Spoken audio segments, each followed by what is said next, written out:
Acquired neuromytonia and your ERISA disability claim.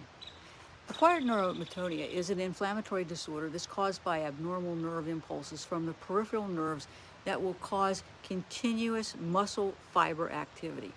As a result, you might have progressive muscle stiffness and cramping, including the hands and the feet. You might have increased sweating, or you might have delayed muscle relaxation even while sleeping. It's an autoimmune disorder that can impact your ability, obviously, to perform your own occupation or any occupation, particularly if you have to do fine fingering.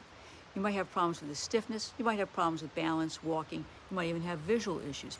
Any one of these symptoms can be disabling.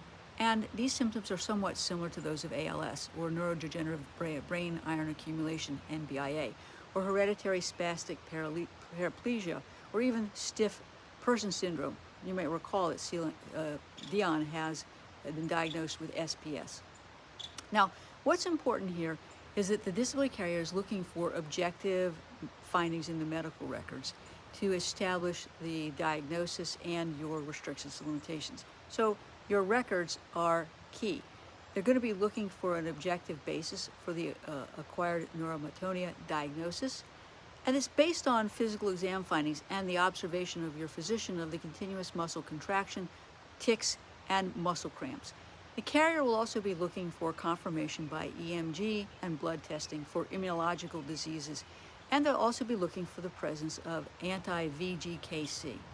Now, once the disability carrier is satisfied with the diagnosis, they're then going to be looking at your medical records to determine your symptoms and how those symptoms impact your ability to function.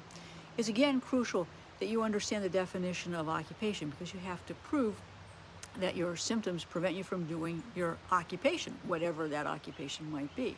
Now, since this is a progressive disease, the disability carrier is going to want to understand medically what has changed, particularly if you've been working and now you are no longer able to work.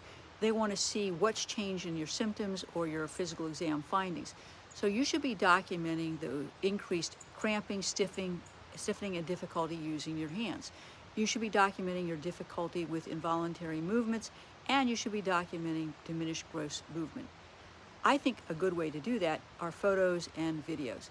But whatever your symptoms are, make sure that your records explain how those symptoms have changed, how those changes impact your ability to do your own or other occupational duties.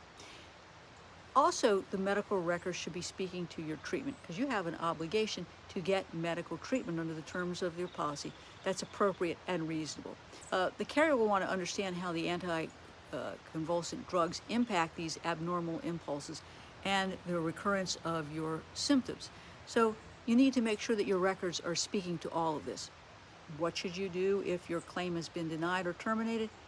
Call me at 727-894-3188 for a complimentary consultation.